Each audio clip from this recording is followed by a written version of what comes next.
श्री गणेशाय नमः। हर हर महादेव।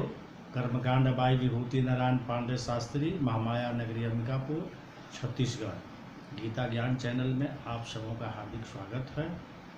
माताओं एवं बहनों, आप लोग कैसे हैं एवं प्रिय साथियों, आशा करता हूं कि आप सब अच्छे से होंगे और अच्छा से होना भी चाहिए। तो आज मैं आप लोगों के समक्ष सती खंड में दक्ष की 60 कन्याओं का विवाह, दक्ष और वीरिणी के यहाँ देवी शिवा का अवतार, दक्ष द्वारा उनके स्तुति तथा सती के सद्गुणों एवं चेष्टाओं से माता पिता की प्रसन्नता, इस बारे में आप लोगों को मैं बताने जा रहा हूँ। ब्रह्मा जी कहते हैं, देवर्षे, इस समय दक्ष के इस वर्ताव को जानकर मैं भी यहाँ पहुँचा और पूर्वत उन्हें शांत करने के लिए संतावना देने लगा। तुम्हारी प्रसन्नता को बढ़ाते हुए मैंने दक्ष के साथ तुम्हारा सुंदर स्नेहपूर्ण संबंध स्थापित कराया। तुम मेरे पुत्र हो, मुनियों में श्रेष्ठ और संपूर्ण देवताओं के प्रिय हो, अतः बड़े प्रेम से तुम्हें आश्वासन देकर मैं फिर अपने स्थान पर आ गया। तदंतर प्रजापति दक्ष ने मेरी अनुनय के अनुसार अपनी पत्नी के गर्भ से 60 सुंदरी कन्याओं को जन्म दिया और आलस्य रहित हो धर्म आदि के साथ उन सब का विवाह कर दिया। मुनीश्वर, मैं उसी प्रसंग को बड़े प्रेम से कह रहा हूँ, तुम सुनो। मुने दक्ष ने अपनी 10 कन्याएं विधि पूर्वक धर्म को ब्याह दी, 13 कन्याएं कश्यप मुनि को दे दी और 27 कन्याओं का विवाह चंद्रमा के साथ कर दिया। भूत या ब्रह्मपुत्र अंगिरा तथा किसास्व को उन्होंने 2-2 कन्याएं दी और शेष 4 कन्या को विवाह ताक्षर्य के साथ कर दिया। इन सब की संतान परंपराओं से तीनों लोग भरे पड़े हैं, अतः विस्तार भय से उनका वर्णन नहीं किया जाता। कुछ लोग शिवा या सती को दक्ष की ज्येष्ठ पुत्री बताते हैं, दूसरे लोग उन्हें मंझली पुत्री कहते हैं तथा कुछ अन्य लोग सबसे छोटी पुत्री मानते हैं। कल्प भेद से ये तीनों मत ठीक है। पुत्र और पुत्रियों की उत्पत्ति के पश्चात पत्नी सहित प्रजापति दक्ष ने बड़े प्रेम से मन ही मन जगदम्बिका का ध्यान किया, साथ ही गदगद वाणी से प्रेम पूर्वक उनकी स्तुति भी की। बारंबार अंजलि बांध नमस्कार करके वे विनीत भाव से देवी के मस्तक झुकाते थे। इससे देवी शिवा संतुष्ट हुई और उन्होंने अपने प्रण की पूर्ति के लिए मन ही मन यह विचार किया कि अब मैं वारिणी के गर्भ से अवतार लूँ। ऐसा विचार कर वे जगदम्बा दक्ष के हृदय में निवास करने लगी। मुनिश्रेष्ठ, उस समय दक्ष की बड़ी शोभा होने लगी। फिर उत्तम मुहूर्त देखकर दक्ष ने अपनी पत्नी में प्रसन्नतापूर्वक गर्भाधान किया।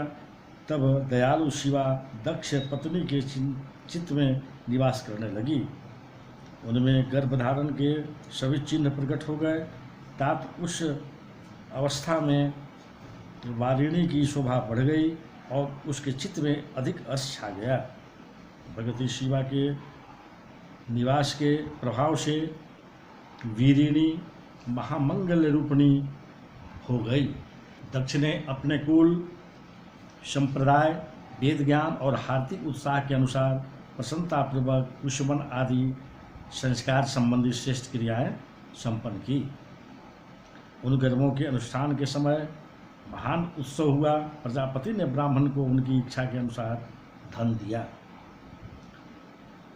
उस अवसर पर वीरिणी के गर्भ में देवी का निवास हुआ।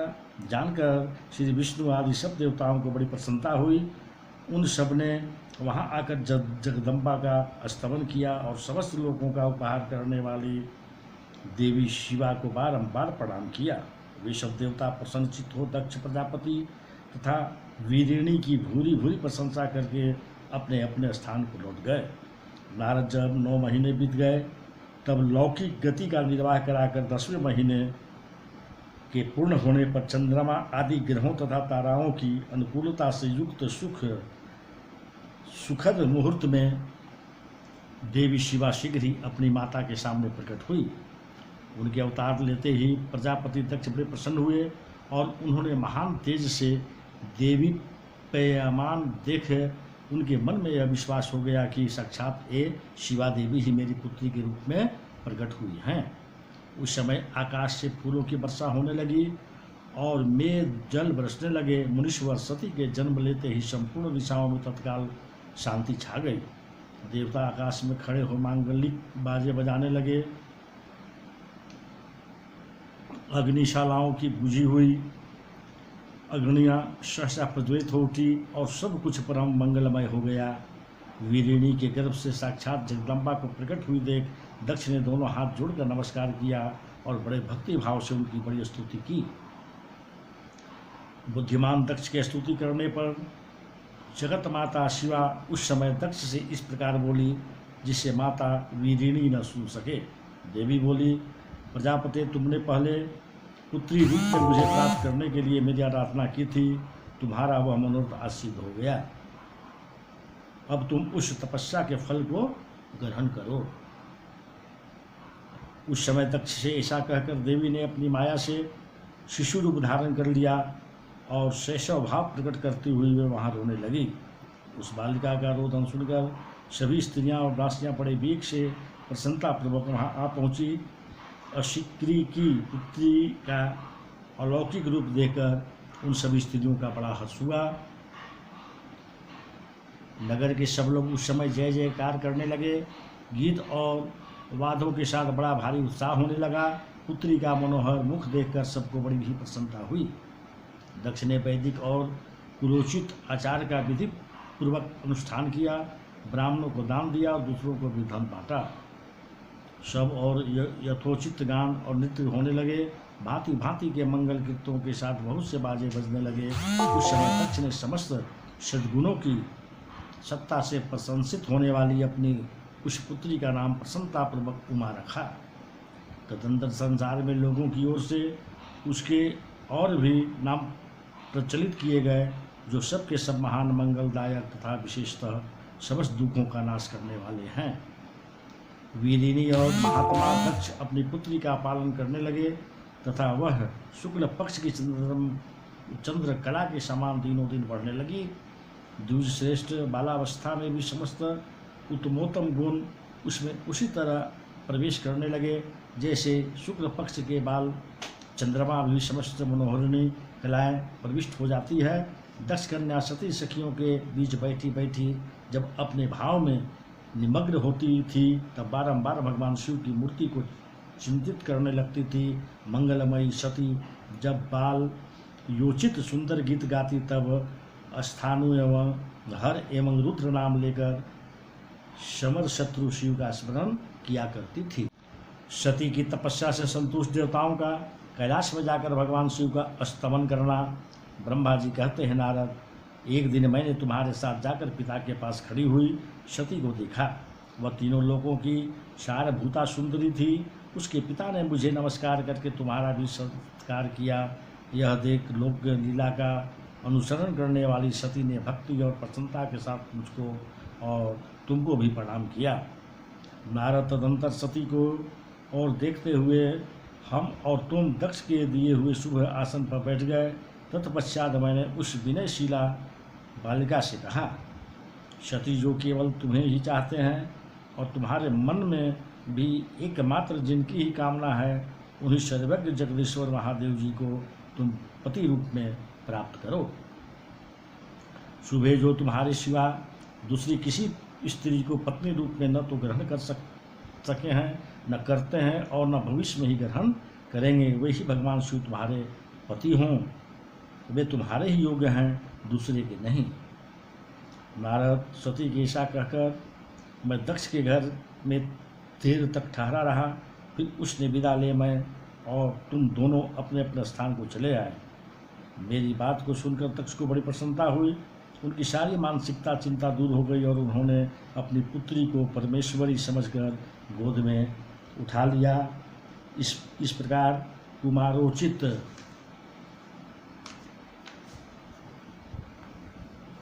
सुंदर लीला विहारों से सुशोभित होती है। भक्त वत्सला सती जो स्वेच्छा से मानव रूप धारण करके प्रकट हुई थी, कुमारावस्था पार कर गई, बालावस्था बिताकर किंचित युवावस्था को प्राप्त हुई। सती अत्यंत तेज एवं शोभा से संपन्न हो संपूर्ण अंगों से मनोहर दिखाई देने लगी। लोगों को इस देखा कि सती के शरीर में युवावस्था के लक्षण प्रकट होने लगे। तब उनके मन में चिंता हुई कि मैं महादेव जी के साथ इनका विवाह कैसे करूं। सती स्वयं भी महादेव जी को पाने की प्रतिदिन अभिलाषा रखती थी। अतः पिता के मनोभाव को समझकर वे माता के निकट गई। विशाल बुद्धि वाली सती रूपिणी परमेश्वरी शिवा ने अपनी माता वीरिणी से भगवान शंकर की प्रसन्नता के निमित्त तपस्या करने के लिए आज्ञा मांगी। माता की आज्ञा मिल गई। अतः दृढ़तापूर्वक व्रत का पालन करने वाली सती ने महेश्वर को पति रूप में प्राप्त करने के लिए अपने घर पर ही उनकी आराधना आरंभ की। आश्विन मास में नंदा, प्रतिपदा, षष्ठी और एकादशी तिथियों में उन्होंने भक्तिपूर्वक गुड़, भात और नमक चढ़ाकर भगवान शिव का पूजन किया और उन्हें नमस्कार करके उसी नियम के साथ उस मास को व्यतीत किया। कार्तिक मास की चतुर्दशी को सजाकर रखे हुए मालपुओं और खीर से परमेश्वर शिव की आराधना करके वे निरंतर उनका चिंतन करने लगी।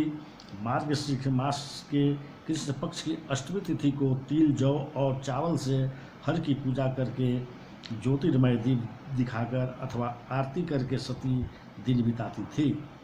पौष मास के शुक्ल पक्ष की सप्तमी को रात भर जागरण करके प्रातःकाल खिचड़ी का नैवेद्य लगा वे शिव की पूजा करती थी। माघ की पूर्णिमा को रात में जागरण करके सवेरे नदी में नहाती और गीले वस्त्र से की तट पर बैठकर भगवान शंकर की पूजा करती थी। फाल्गुन मास के कृष्ण पक्ष की चतुर्दशी तिथि को रात में जागरण करके उस रात्रि के चारों पहरों में शिव जी की विशेष पूजा करती और नटों द्वारा नाटक भी कराती थी। चैत्र मास के शुक्ल पक्ष की चतुर्दशी को वे दिन रात शिव का स्मरण करती हुई समय बिताती और ढाक के फूलों तथा दोनों से भगवान शिव की पूजा करती थी। वैशाख शुक्ल तृतीया को सती तिल का आहार करके रहती और नए जौ के भात से रुद्रदेव की पूजा करके उस महीने को बिताती थी। ज्येष्ठ की पूर्णिमा को रात में सुंदर वस्त्रों तथा भैटक तैया के फूलों से शंकर जी की पूजा करके वे निराहार रहकर ही वह मास व्यतीत करती थी। आषाढ़ के शुक्ल पक्ष की चतुर्दशी को काले वस्त्र और भट्टकटैया के फूलों से रुद्रदेव का पूजन करती थी। श्रावण मास के शुक्ल पक्ष की अष्टमी एवं चतुर्दशी को वे यज्ञोपवीत वस्त्र तथा कुश के पवित्रों से शिव की पूजा किया करती थी। भाद्रपद मास के कृष्ण पक्ष की त्रयोदशी तिथि को नाना प्रकार के फूलों और फलों से शिव का पूजन करके सती चतुर्दशी तिथि को केवल जल का आहार किया करती थी। भांति भांति के फलों, फूलों और समय समय उत्पन्न होने वाले अन्नों द्वारा वे शिव की पूजा करती और महीने भर अत्यंत नियमित आहार करके केवल जप में लगी रहती थी। सभी महीनों में सारे दिन सती शिव की आराधना में ही संलग्न रहती थी। अपनी इच्छा से मानव रूप धारण करने वाली वे देवी दृढ़तापूर्वक उत्तम व्रत का पालन करती थी। इस प्रकार नंदा व्रत को पूर्ण रूप से समाप्त करके भगवान शिव में अन्य भाव रखने वाली सती एकाग्रचित्त हो बड़े प्रेम से भगवान शिव का ध्यान करने लगी तथा उस ध्यान में निश्चल भाव से स्थित हो गई। मुने इसी समय सब देवता और ऋषि भगवान विष्णु और मुझको आगे करके सती की तपस्या देखने के लिए गए। वहाँ आकर देवताओं ने देखा सती मूर्ति मति दूसरी सिद्धि के समान जान पड़ती है। वे भगवान शिव के ध्यान में निमग्न हो उस समय सिद्धा अवस्था को पहुँच गई थी। समस्त देवता ने बड़ी प्रसन्नता के साथ वहाँ दोनों हाथ जोड़कर सती को नमस्कार किया। मुनियों ने भी मस्तक झुकाए तथा श्रीहरि आदि के मन में प्रीति उमड़ आई। श्री विष्णु आदि सब देवता और मुनि आश्चर्यचकित हो सती देवी की तपस्या की भूरी भूरी प्रशंसा करने लगे। फिर देवी को प्रणाम करके वे देवता और मुनि तुरंत ही गिरिश्रेष्ठ कैलाश को गए। जो भगवान शिव को बहुत ही प्रिय है। सावित्री के साथ मैं और लक्ष्मी के साथ भगवान वासुदेव भी प्रसन्नतापूर्वक महादेव जी के निकट गए। वहाँ जाकर भगवान शिव को देखते ही बड़े वेग से प्रणाम करके सब देवताओं ने दोनों हाथ जोड़ विनीत भाव से नाना प्रकार के स्तोत्रों द्वारा उनकी स्तुति करके अंत में कहा, प्रभु आपकी सत्व, रज और तम नामक जो 3 शक्तियाँ हैं, उनके राग आदि वेग असहा है। वेदत्रयी अथवा लोकत्रयी आपका स्वरूप है। आप शरणागतों के पालक हैं तथा आपकी शक्ति बहुत बड़ी है, उसकी कहीं कोई सीमा नहीं है। आपको नमस्कार है। दुर्गा पते जिनकी इंद्रियां दुष्ट है, वश में नहीं हो पाती, उनके लिए आपकी प्राप्ति का कोई मार्ग सुलभ नहीं है। आप सदा भक्तों के उद्धार में तत्पर रहते हैं। आपका तेज छिपा हुआ है। आपको नमस्कार है। आपकी माया शक्ति रूपा जो अहंग बुद्धि है, उससे आत्मा का स्वरूप ढक गया है। अतएव यह मूढ़ बुद्धि जीव अपने स्वरूप को नहीं जान पाता। आपकी महिमा का पार पाना अत्यंत कठिन है। हम आप महाप्रभु को मस्तक झुकाते हैं। ब्रह्मा जी कहते हैं, नारद, इस प्रकार महादेव जी की स्तुति करके श्री विष्णु आदि सब देवता उत्तम भक्ति से मस्तक झुकाए प्रभु शिव जी के आगे चुपचाप खड़े हो गए। ब्रह्मा जी कहते हैं, श्री विष्णु आदि देवताओं द्वारा की हुई उस स्तुति को सुनकर सबकी उत्पत्ति के हेतु भूत भगवान शंकर बड़े प्रसन्न हुए और जोर जोर से हंसने लगे। मुझ ब्रह्मा और विष्णु को अपनी अपनी पत्नी के साथ आया हुआ देख महादेव जी ने हम लोगों से यथोचित वार्तालाप किया और हमारे आगमन का कारण पूछा। रुद्र बोले, हे हरे, हे विधे तथा हे देवताओं और महर्षियों, आज निर्भय होकर यहाँ अपने आने का ठीक ठीक कारण बताओ।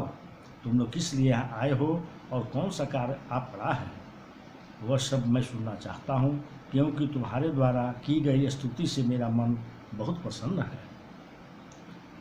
मुने महादेव जी के इस प्रकार पूछने पर भगवान विष्णु की आज्ञा से मैंने वार्तालाप आरंभ किया।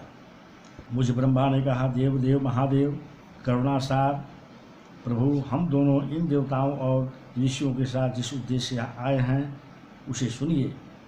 वृषभध्वज विशेषतः आपके ही लिए हमारा यहाँ आगमन हुआ है, क्योंकि हम तीनों सहार्थी हैं। सृष्टि चक्र के संचालन रूप प्रयोजन की सिद्धि के लिए एक दूसरे के सहायक हैं।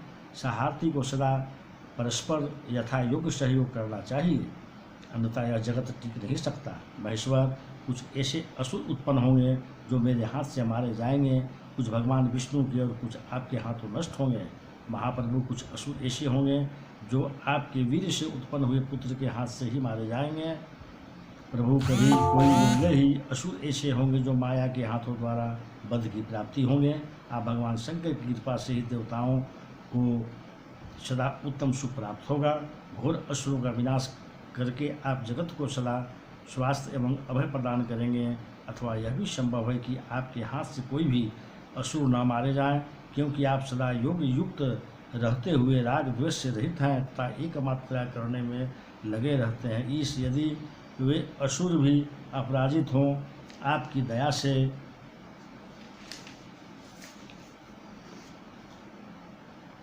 अनुवृत्त होते रहें तो सृष्टि और पालन का कार्य कैसे चल सकता है। अतः वृषभध्वज, आपको प्रतिदिन सृष्टि आदि के उपयुक्त कार्य करने के लिए उद्धत रहना चाहिए।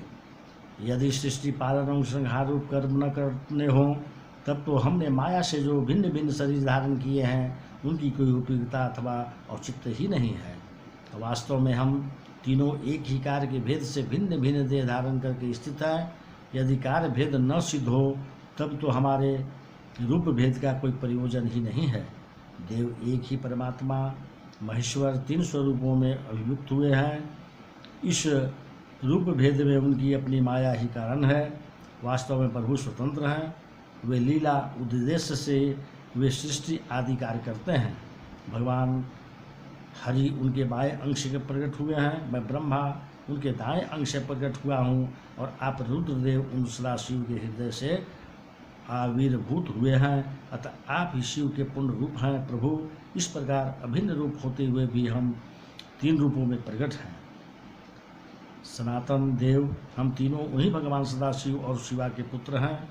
इस यथार्थ तत्व का आप हृदय से अनुभव कीजिए। प्रभु, मैं और विष्णु आपके आदेश से प्रसन्नतापूर्वक लोक की सृष्टि और पालन के कार्य कर रहे हैं तथा कार्य कारणवश सपत्नीक भी हो गए हैं। अतः आप भी विश्वहित के लिए तथा देवताओं को सुख पहुँचाने के लिए एक परम सुंदरी रमणी को अपनी पत्नी बनाने के लिए ग्रहण करें। महेश्वर, एक बात और है, उसे सुनिए। मुझे पहले के वृत्तांत का स्मरण हो गया आया है। पूर्व काल में आपने ही शिव रूप से जो बात हमारे सामने कही थी वही इस समय सुना रहा हूँ। आपने कहा था, ब्राह्मण, मेरा ऐसा ही उत्तम रूप तुम्हारे अंग विशेष ललाट से प्रकट होगा जिसकी लोक में रुद्र नाम से प्रसिद्ध होगी। तुम ब्रह्मा सृष्टिकर्ता हो गए, श्री हरि जगत का पालन करने वाले हुए और मैं स्वयं रुद्र रूप होकर संहार करने वाला होऊंगा। एक स्त्री के साथ विवाह करके लोक के उत्तम कार्य की सिद्धि करूंगा। अपनी कही हुई इस बात को याद करके आप अपनी ही पूर्व प्रतिज्ञा को पूर्ण कीजिए। स्वामी, आपका यह आदेश है कि मैं सृष्टि करूं, श्री हरि पालन करें और आप स्वयं संहार के हेतु बनकर प्रकट हों।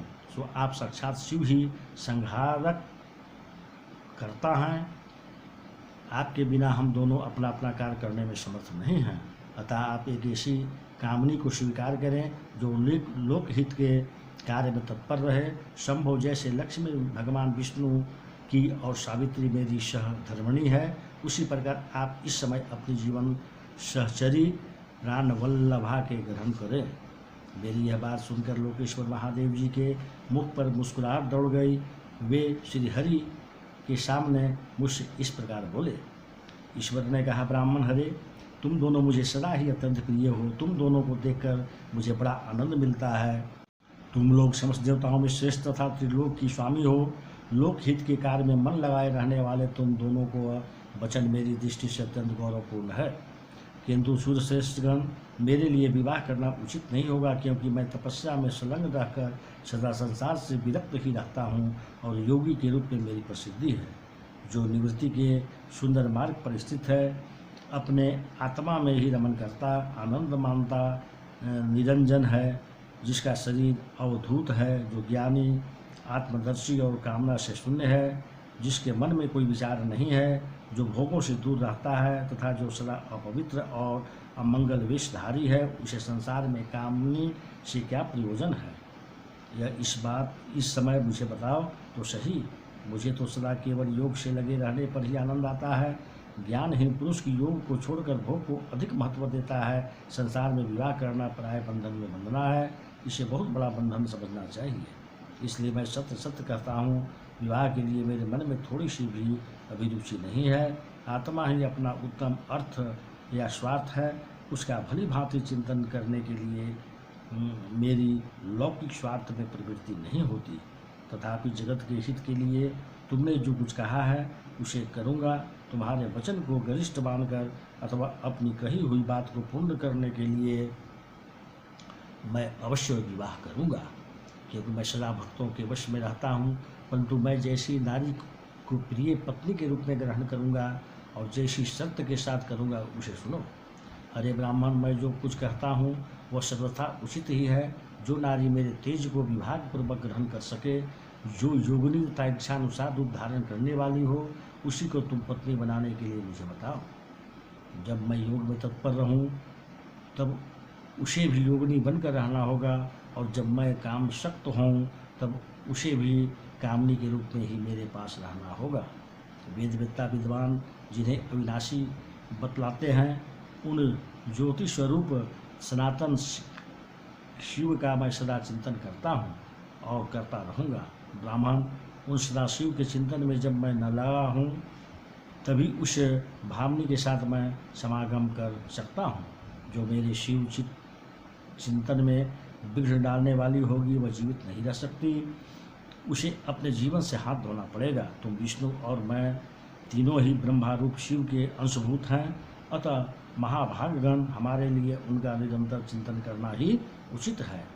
कमलासन उनके चिंतन के लिए मैं बिना विवाह के भी रह लूँगा, किंतु उनका चिंतन छोड़कर विवाह नहीं करूँगा। अतः तुम मुझे ऐसी पत्नी प्रदान करो जो सदा मेरे कर्म के अनुकूल चल सके। ब्राह्मण, उसमें भी मेरी एक और शर्त है। उसे तुम सुनो। यदि उस स्त्री का मुझ पर और मेरे वचन पर अविश्वास होगा तो मैं उसे त्याग दूंगा। उनकी यह बात सुनकर मैंने और श्री हरि ने मंद मुस्कान के साथ मन ही मन प्रसन्नता का अनुभव किया। फिर मैं विनम्र होकर बोला, नाथ महेश्वर प्रभु, आपने जैसी नारी की खोज आरंभ की है वैसी ही स्त्री के विषय में मैं आपको प्रसन्नतापूर्वक कह रहा हूँ। साक्षात सदाशिव की धर्मपत्नी हो उमा हैं, वे ही जगत का कार्य सिद्ध करने के लिए भिन्न भिन्न रूप में प्रकट हुई हैं। प्रभु सरस्वती और लक्ष्मी ये दो रूप धारण करके वे पहले ही यहाँ आ चुकी हैं। इनमें लक्ष्मी तो श्री विष्णु की प्राणवल्लभा हो गई और सरस्वती मेरी अब हमारे लिए ये तीसरा रूप धारण करके प्रकट हुई हैं। प्रभु लोक हित का कार्य करने की इच्छा वाली देवी शिवा दक्ष पुत्री के रूप में अवतरण हुई हैं। उनका नाम सती है। सती ही ऐसी भार्या हो सकती है जो सदा आपके लिए हितकारिणी हो। देवेश महातेजस्विनी सती आपके लिए आपको पति रूप में प्राप्त करने के लिए दृढ़तापूर्वक कठोर व्रत का पालन करती हुई तपस्या कर रही है। महेश्वर, आप उन्हें वर देने के लिए जाइए, कृपा कीजिए और बड़ी प्रसन्नता के साथ उन्हें अपनी तपस्या के अनुरूप वर देकर उसके साथ विवाह कीजिए। तो मैं प्रिय साथियों आज अपनी वाणी को यहीं विराम देता हूँ। और यदि यह वीडियो आपको अच्छा लगा हो तो शेयर करेंगे, सब्सक्राइब करेंगे, लाइक करेंगे और बेल घंटी को दबाएंगे और कमेंट बॉक्स में हर हर महादेव लिखना नहीं भूलेंगे। नमस्कार।